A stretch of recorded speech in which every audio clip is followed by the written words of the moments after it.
तर तिकीट मिळालं नाही तर आक्रोश होणारच अशी प्रतिक्रिया मंत्री प्रताप सरनाईकांनी दिली आहे। प्रत्येक ठिकाणी वेगवेगळी परिस्थिती असते।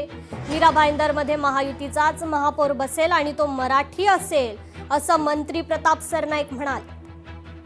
उमेदवारी प्रत्येक ठिकाणी महापालिका क्षेत्रामध्ये 4च लोकांना आपण देत असतो। कार्यकर्ता हा बिचारा वर्षभर मेहनत करत असतो आणि गेल्या आता 8 वर्षानंतर ही निवडणूक लागली आहे, त्यामुळे बऱ्याच काही कार्यकर्ते मोठ्या प्रमाणामध्ये मला तिकीट मिळेल हे आशेने होते, परंतु तरी सुद्धा त्यांना मिळालेली नाही उमेदवारी, तर त्यामध्ये आक्रोश त्यांचा होणारच। पण सर्व शेवटी राजकीय कार्यकर्ते म्हणजे आम्हाला नेते घडवणारे एक फॅक्टरी असं म्हणायला हरकत नाही। तर त्या कार्यकर्त्यांचा प्रत्येक पक्ष कुठे ना कुठे भविष्यामध्ये निर्णय चांगला घेत असतात आणि त्यांना मानाचं स्थान देत असतात। तर धुळे मनपा निवडणुकीत भाजपनं खातं उघडलंय। मतदानापूर्वीच भाजपचा एक उमेदवार बिनविरोध निवडून आलाय। प्रभाग क्रमांक 1 मधील उज्ज्वला भोसले या बिनविरोध निवडून आल्यात। उज्ज्वला भोसले यांच्या समर्थकांकडून त्यामुळे जल्लोष साजरा करण्यात आला।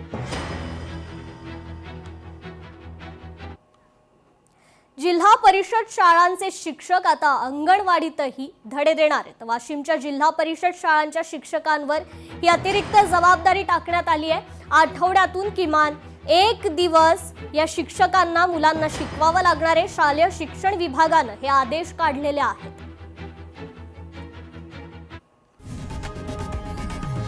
लोकशाही मराठी ऐका, पहा, जागरूक रहा।